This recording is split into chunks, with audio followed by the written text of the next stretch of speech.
নির্বাচন সহ অভ্যন্তরীণ বিষয়ে বিদেশিরা হস্তক্ষেপ করবে না বলে মন্তব্য করলেন বিএনপির নির্বাচন পরিচালনা কমিটির মুখপাত্র মাহদী আমিন। সোমবার সকালে গুলশানে সংবাদ সম্মেলনে তিনি একথা বলেন। আর দেশ এবং জনগণের আমানত রক্ষায় বিএনপি অঙ্গীকারাবদ্ধ বলে জানান মির্জা ফখরুল ইসলাম। তানজিদ ভুঁইয়ার প্রতিবেদন।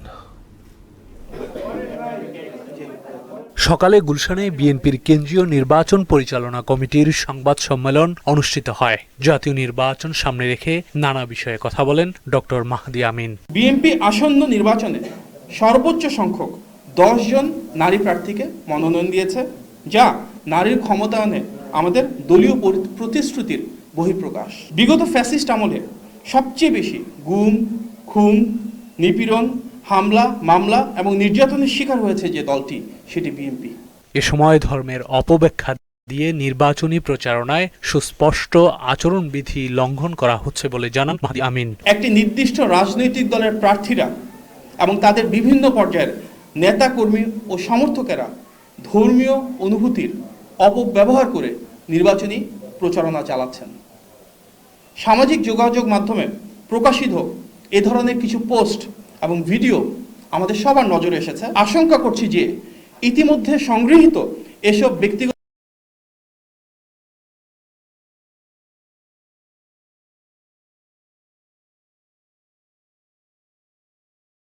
এবং মোবাইল ফাইন্যান্সিয়াল সার্ভিসের মাধ্যমে ভোটারদের আর্থিক প্রলোভন দেখিয়ে প্রভাবিত করার চেষ্টা করা হতে পারে। এ সময় সাংবাদিকদের এক প্রশ্নের জবাবে মাহদী আমিন প্রত্যাশা জানান, নির্বাচন সহ অন্যান্য বিষয়ে বিদেশি রাষ্ট্রগুলো হস্তক্ষেপ করবে না। আমরা বিশ্বাস রাখতে চাই গণতান্ত্রিক বিশ্ব সেই সম্মানবোধটাকে ধরে রেখেই বাংলাদেশের অর্থনৈতিক এবং অভ্যন্তরীণ যে বিষয়গুলো রয়েছে, যে নির্বাচনী প্রক্রিয়া রয়েছে, গণতান্ত্রিক অভিযাত্রা রয়েছে, সেটাকে সম্পূর্ণ স্বাধীন এবং সার্বভৌমত্ব বজায় রেখে কাজ করতে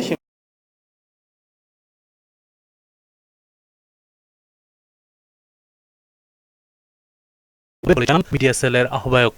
আগামী দিনগুলোতে তিনি যে জায়গাগুলোতে বা যে জেলাগুলোতে সবটার বাকি আছে সেগুলো সম্পন্ন করলে পুরো দেশ তখন একটি পরিপূর্ণ নির্বাচনী জোয়ারে পরিণত হবে, যেটি আগামী দিনে বিএনপির নির্বাচিত হওয়া এবং আর রাষ্ট্র পরিচালনা করার একটা সুযোগ সৃষ্টি করে দেবে। এদিকে নিজ নির্বাচনী এলাকা ঠাকুরগাঁও 1 আসনের বেগুনবাড়ি পাইকপাড়ায় এক সভায় মির্জা ফখরুল ইসলাম আলমগীর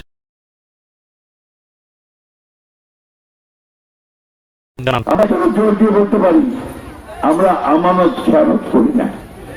আমাদের ভোট নেই, আমরা কাজ করতে চেষ্টা করি। আমার মহাবন্ধের অনুরোধ করবো, আপনারা নির্বাচন ভোট দিতে যাবেন। আগামী নির্বাচন ভোট দিতে সবাইকে আহ্বান জানান ফখরুল। কাজ করার সুযোগ পেতে পারে। তানজিদ ভুঁইয়া, মোহনা সংবাদ, ঢাকা।